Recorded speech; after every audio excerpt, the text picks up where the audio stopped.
Aunt Petunia wrote a letter to Dumbledore. She was still a child, and she asked him whether there was any way she could come to Hogwarts too. He wrote back, and he said, no. The films never mention it, and it explains almost everything about the woman who put Harry Potter in a cupboard under the stairs. Petunia was the older sister. That matters more than it sounds. She was the big one, the one who was supposed to know things first, and then her little sister turned out to be something she wasn't. At first, she didn't hate it at all.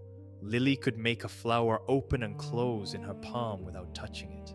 She could jump from a swing and hang in the air a fraction too long, and Petunia came closer to look, torn between curiosity and disapproval. Then she asked her sister the obvious question, "How do you do it?" That's the moment people forget. Before the rest of it, Petunia's first reaction to magic was wanting to know how it worked. She never got an answer, because that's when the boy came out from behind the bushes. Severus Snape had been watching them, and when he finally spoke, he had one thing to say to Lily and a different thing to say to her sister. He told Lily she was a witch. He told Petunia she was a muggle. And he said it like an insult. She was rude back. She called him out for spying. She made fun of where he lived. But look at the order of it. She's the older sister of a girl who's just been told she's magic, while she herself got told she is nothing, and she's about 10 years old.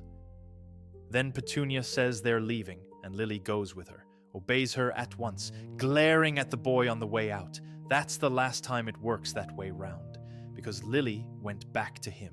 The two of them became close, and Petunia was on the outside of it. One time she followed them into the woods. Lily sees her and says her name, Tunie. She's glad her sister came. Snape is on his feet before Lily has finished the word. Who's spying now? What do you want? And Petunia, caught, breathless, is scrambling for something that will hurt him back. What she lands on is his clothes. What is that you're wearing? Your mum's blouse? Then a crack above her head. A branch comes down and hits her shoulder, and she staggers backwards and bursts into tears and runs. He swears he didn't do it. Lily doesn't believe him, and she runs out of that thicket after her sister. So that's the wizarding world's introduction of itself to Petunia Evans. It told her she wasn't invited, and then it hurt her. And she still wrote the letter. After everything, she sat down on her own and asked the headmaster of Hogwarts whether there was any way she could go there too. Dumbledore wrote back. He explained as kindly as he could that she couldn't go to Hogwarts because she wasn't a witch. It didn't matter how kind he was, he had just shut the only door she ever wanted open. Then it got even worse. Snape and Lily found the letter. He couldn't believe a muggle had managed to contact Hogwarts at all, and decided there must be wizards working in the postal service. And on the platform, on the day Lily left for school, it all came out. Petunia is standing there, insisting she doesn't want to go. Why would she want to go to some stupid castle and learn to be a... And the word won't come out of her. And Lily, upset, throws it at her. You didn't think it was such a freak's school when you wrote to the headmaster and begged him to take you. There it is, her secret, out loud, in public, on the day her sister leaves for the life she wanted. Petunia turns scarlet. She didn't beg, she says. She asked, and Lily says the thing that finishes it. I saw his reply. It was very kind. Petunia's answer isn't clever. She just says they've been going through her things, that wizards poke their noses in everywhere. And then she calls Lily a freak and goes back to stand with her parents. The last thing Lily says to her before the train is that she's sorry, that maybe once she gets there, she can persuade Dumbledore to change his mind. She never does. Lily gets on the train and goes to Hogwarts. They don't stop seeing each other. Lily comes home every holiday, pockets full of frog spawn, turning teacups into rats in Petunia's own words, years later. The two of them keep living in the same house, but whatever they were to each other before that platform doesn't come back. She marries the most aggressively ordinary man she can find, a man who sells drills, who despises anything strange, who wants a house that looks like every other house on the street. They have a son and give him everything. She keeps her hedges neat and her curtains twitching, and she builds an entire life out of being normal, loudly, in every direction. It looks like hatred. It's easier to read as something else. If you can't have the thing you wanted, the next best thing is to decide it was never worth having. And then one morning she opens her front door and there's a baby on the step. Her sister was dead, not gone abroad, not estranged anymore. Dead, killed by the world Petunia had spent her adult life pretending didn't exist. And in the blankets, there's a letter from the same man who'd written to her as a girl, telling her that if she takes this child in, he'll be protected. She took him. She could have refused. Nobody in that world could have made her, and everything she'd built said no. She took him anyway, and by taking him, she sealed a protection that kept him safe right up until he came of age, a protection that existed because of her sister's blood in her own veins. And then she treated him terribly.